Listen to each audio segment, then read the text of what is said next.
د حضرت ابو قتاده رضی الله تعالی عنہ نے روایت ته فرمایي چې نبی کریم صلی الله علیه وسلم معمول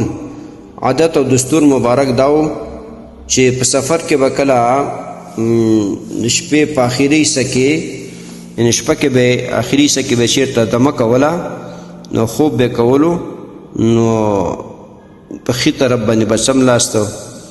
او چې کله به بالکل د سبي طرف ته نږدې و نو بیا به د اړخ باندې ډډه وواله او خلاص به خپل سر مبارک ته ورغوی مبارک به سر ته اړم کو او بیا به آرام به کو ودو بشو. د دې حدیث روایت شرح السنه للبغوی کړی دی. محترم مسلمانانو ورونو دې حدیث نه خو یو دا معلومه شو چې اصحاب کرامو د نبی علیه الصلاة والسلام هر یو عادت مبارک یاد کړی و موږ امت ته را رسولی تر دې چې د خوب په باره کې هم د نبی علیه السلام چې کومه طریقه وه هغه صحابه کرامو موږ پرې را رسولي. نو چې نبی علیه السلام په سفر روانو نو چې د شپې به کوم ځای کې دمه کوله او سهار منځله به وخت ډېر و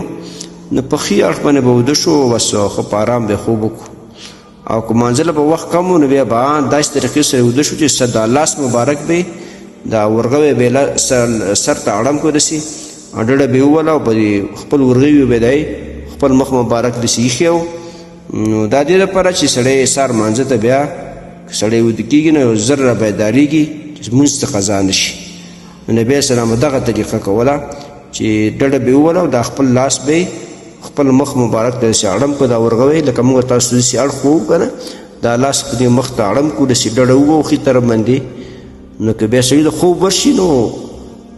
که ډېر وخت ودري نو بیا کله سړی را پیدار شي غورځېږي زر رایښ شي لمونځ ته نه قضا کېږي. دغه طریقه چې موږ تاسو استعمالوو سهار وخت کې خوب کوو نو دغه طریقه باندې ویده شو نو لمونځ باندې قضا کېږي.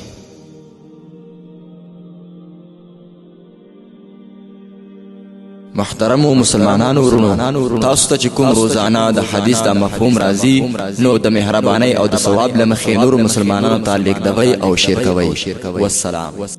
د دیوبندي مسلک حنفي کاروان سټوډیو لخوا وړاندې کیږي.